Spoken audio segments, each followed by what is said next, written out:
Danny here at Mills Jewelers and Loan in Camarillo, California. Every day, someone walks in the shop and says, I have this old ring my grandma gave me. Is the diamond real?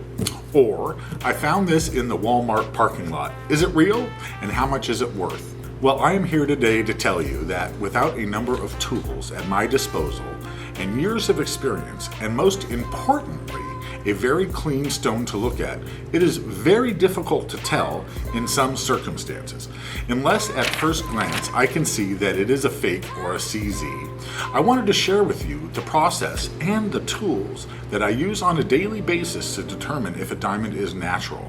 So, first and foremost, number one, we have to clean the item. Whether it is set in a ring, pendant, earrings, or watch, whatever it is set in, we have to clean it. If it isn't clean, it's going to be very difficult to determine the clarity and color of the diamond. So we have to clean it thoroughly by using an ultrasonic machine, then a steam cleaner. Then the next thing I do is, if it is set in a piece of jewelry, I use my 10 times magnification loupe to go ahead and see if the stone has any identifiers, inclusions, feathers, carbon spots, things like that, jeweler's lingo that we use, at least initially, to identify it if it is a naturally mined diamond or not. If the stone was loose, I would use a pair of diamond tweezers to hold the diamond like this, study it to see if I can see it has any of these identifiers. Now, these identifiers aren't always the end-all be-all, especially today more than ever with regards to treated or HPHT, CVT, Moissanite, or CZs, things like that.